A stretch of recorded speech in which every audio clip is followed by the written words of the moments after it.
Білейін есен бе, білім есен дегендей, біздің оқушылар өз біліміне сеніп, осы аптада көптеген байқауларға қатысып, жүлделі орындарға ие болды.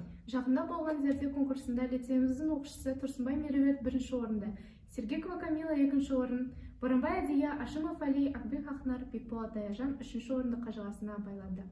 Тіл қай ұлтта, қай елде болса да қастерлі құдіретті. Бүгінгі нарық заманы бізден бәсекеге қабілетті болуымызды, дамыған 30 елдің қатарынан көрінуіміз үшін білімді де, озық ойлы азаматтарды тәрбиелеуімізді талап етеді.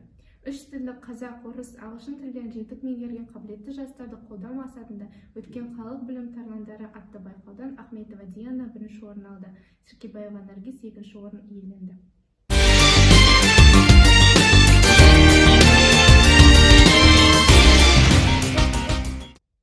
5-6 сынып оқушылары арасында республикалық олимпиаданың қалалық кезеңі өткізілді.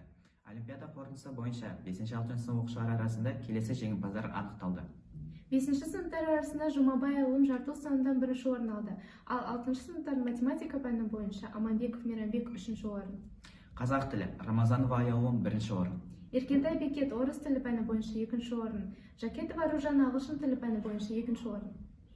2022 жылдың 18 қараша күні қаламыздың жалпы білім беретін мектептердің 5-6 сынып оқушылары арасында математика пәнінен алтын сақа олимпиадасының қалалық кезеңі өтті.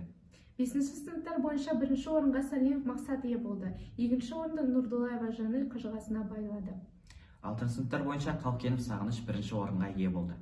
23 қараша күні сыбайлас жемқорлыққа қарсы ақпараттық керуен аясында облыстық форум өтті. Облыстық форум қорытындысы бойынша сурет байқауында үшінші орында лицейіміздің 8-ші Б сынып оқушысы Башанова Наргиза иеленді, мұғалімі Альханов Дәурен Нұрланұлы.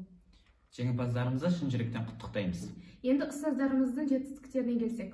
Лицейіміздің тарих пәні мұғалімі Нығман Мержан Аққошұлы облыстық үздік тарихшы байқауында 3-ші дәрежелі дипломға ие болды.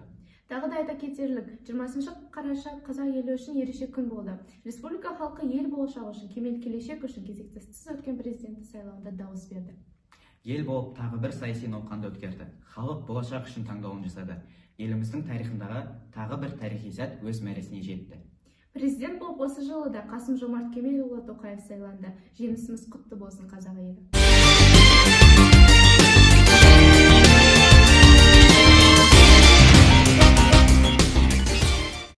Ендігі кезекті спорт жаңалықтарына берсек. Ұлттық мектеп лигасы аясында 9-11 сынып ұлдар арасында баскетболдан өткізілген қалалық жарыста лицейіміздің оқушылары 3-ші орынға ие болды.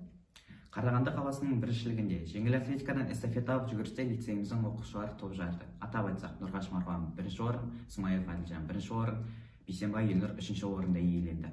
Жеңіл атлетикадан жасөспірімдер мен қыздар арасында Кирсановтың 5-ші меморалында биікке секіруден 190 см нәтижесімен лицейіміздің 11-ші сынып оқушысы Тоқай Дарын бірінші орынға ие болды. Жалындаған жастарымыздың жеңістері көп болсын. Әзірге айтарымыз осы. Мектебіміздегі ең өзекті жаңалықтардан бірінші орын хабардар болыңыздар. Инстаграм парақшамызға тіркелуді ұмытпаңыздар.